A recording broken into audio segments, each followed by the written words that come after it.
Assalamualaikum warahmatullahi wabarakatuh. Nama saya Rifan Kaigal Tarif dari kelas 4D Advertising.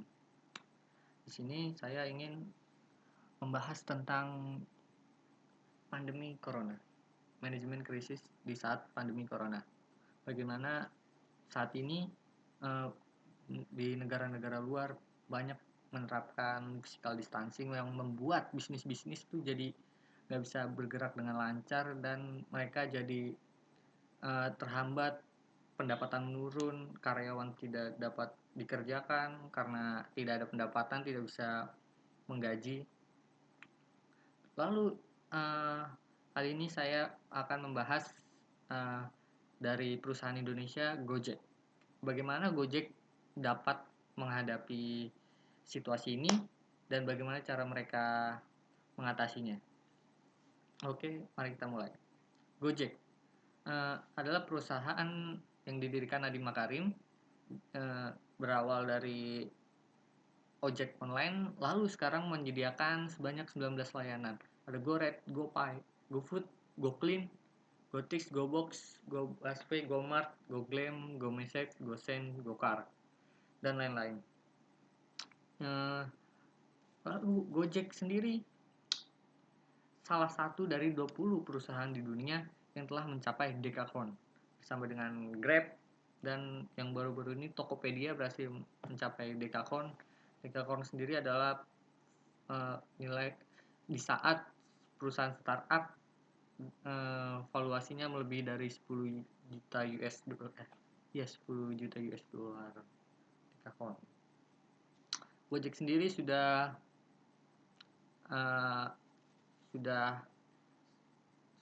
banyak ditemui di kota-kota besar, ada sekitar 16 kota besar. Gojek sudah beroperasi dengan banyak, ada sekitar 2 juta driver yang mereka sebagai mitra, menghidupi 2 juta driver. Lalu bagaimana kondisi perusahaan Gojek sebelum pandemi, setelah pandemi? Sebelum pandemi, total transaksi yang dilakukan dari aplikasi Gojek berhasil menembus 127 triliun di tahun 2019. Ini angka yang fantastis karena berhasil mengalahkan perusahaan-perusahaan BUMN seperti Telkomsel. Dan mereka di tahun 2019 mereka melakukan beberapa campaign seperti Pasti Ada Jalan, Kilas Balik, promo Gojek, dan promo Gojek beragam. Setelah pandemi, jutaan driver Gojek terancam kehilangan pendapatan setelah keluarnya PSBB diterapkan di kota-kota besar karena layanan utama mereka seperti layanan transportasi, GoRed, GoCar, dan lain-lainnya yang layanan yang membutuhkan sentuhan fisik atau melakukan sosial tidak dapat dilaksanakan karena mencegah terjadinya pencegahan virus.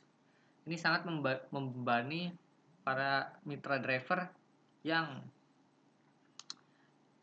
sangat yang menjadikan usaha utama mereka itu sebagai driver Gojek, kerjaan utamanya. Lalu bagaimana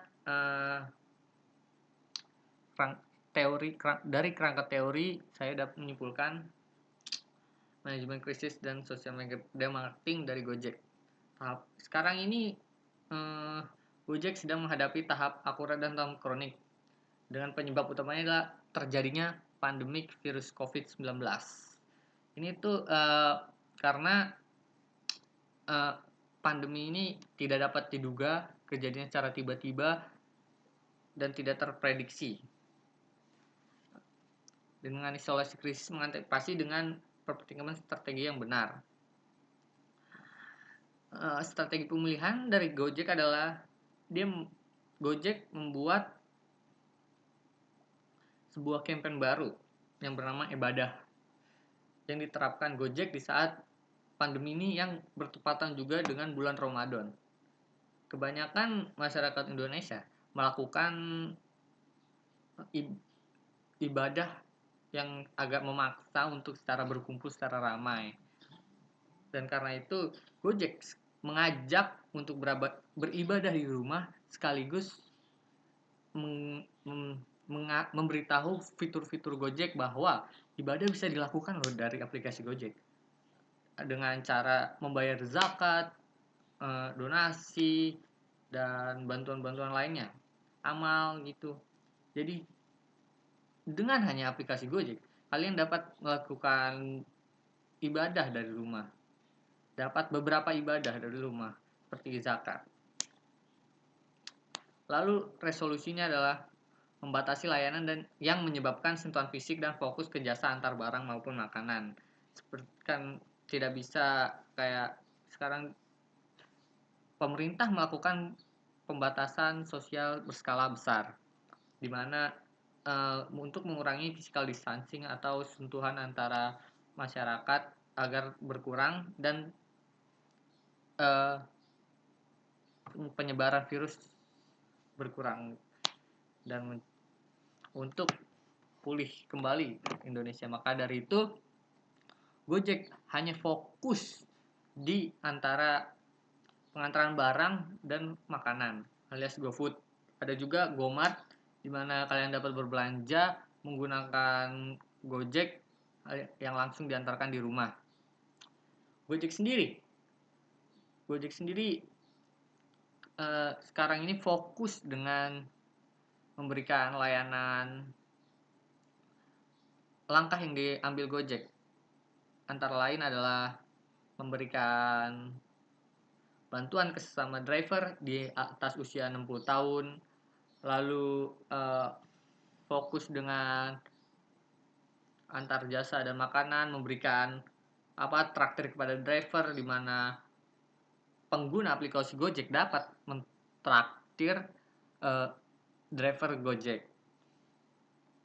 Lalu selanjutnya analisnya rangka teori. Masalah yang dihadapi Gojek adalah jenis the exploding crisis, yaitu jenis peristiwa yang terjadi di luar kebiasaan yang berdampak langsung pada perusahaan. Masalah tersebut juga termasuk ke dalam analisis tahap krisis, akut atau akurat atau kronik atau kronis, karena tidak dapat beroperasinya layanan yang tersedia secara maksimal dan pendapatan yang berkurang secara drastis. Karena itu, strategi pemulihan ibadah merupakan langkah yang diambil Gojek untuk beradaptasi di pandemi ini yang bertepatan dengan bulan Ramadan, mengajak orang untuk beribadah dari rumah sekaligus menggunakan aplikasi Gojek untuk beribadah seperti membayar zakat, amal, dan sebagainya. Karena itu dari langkah-langkah yang telah diambil Gojek, saya ingin memberikan saran dari yang telah saya analisis sebelum-sebelumnya, bagaimana Gojek harus bertindak. Pertama, memaksimalkan layanan. Maksimalnya layanan yang dapat berjalan seperti GoSend, GoFood maupun GoMart dengan memberikan beberapa promosi agar konsumen dapat mencoba efektivitas dari layanan tersebut. Seperti GoFood. Sekarang kebanyakan orang kegiatannya melakukan di rumah. Dan karena itu GoFood dan GoMart dapat dimaksimalkan dengan secara maksimal.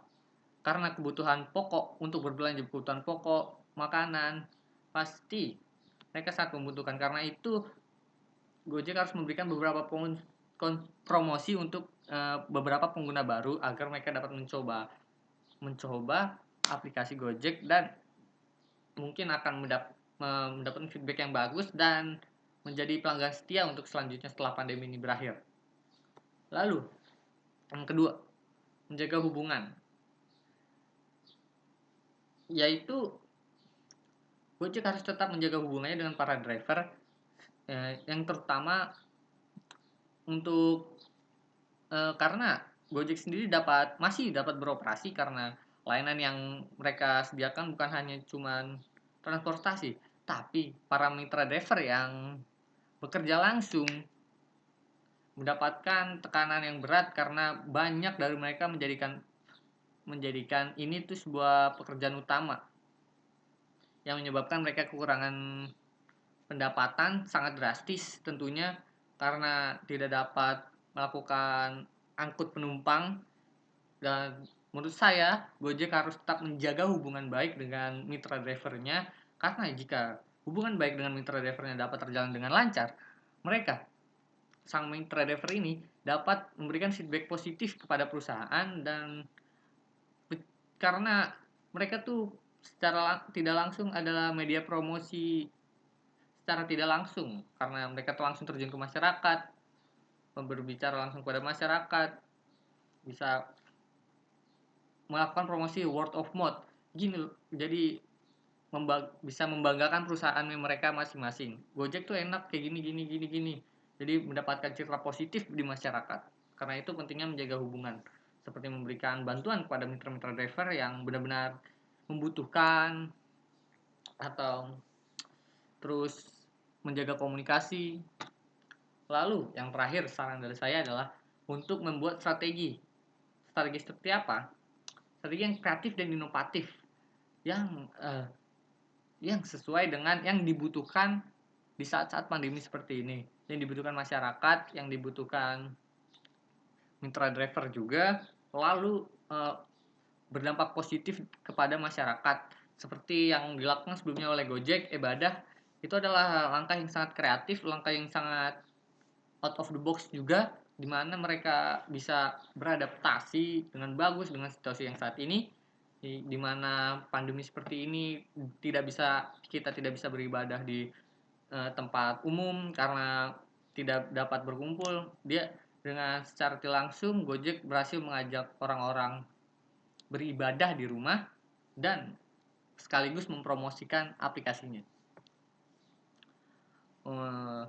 Mungkin itu saja saran yang saya telah berikan dan analisis tentang perusahaan Gojek, bagaimana cara mereka menghadapi pandemi seperti ini. Sekian, terima kasih. Mohon maaf bila ada salah-salah kata. Wassalamualaikum warahmatullahi wabarakatuh. Terima kasih.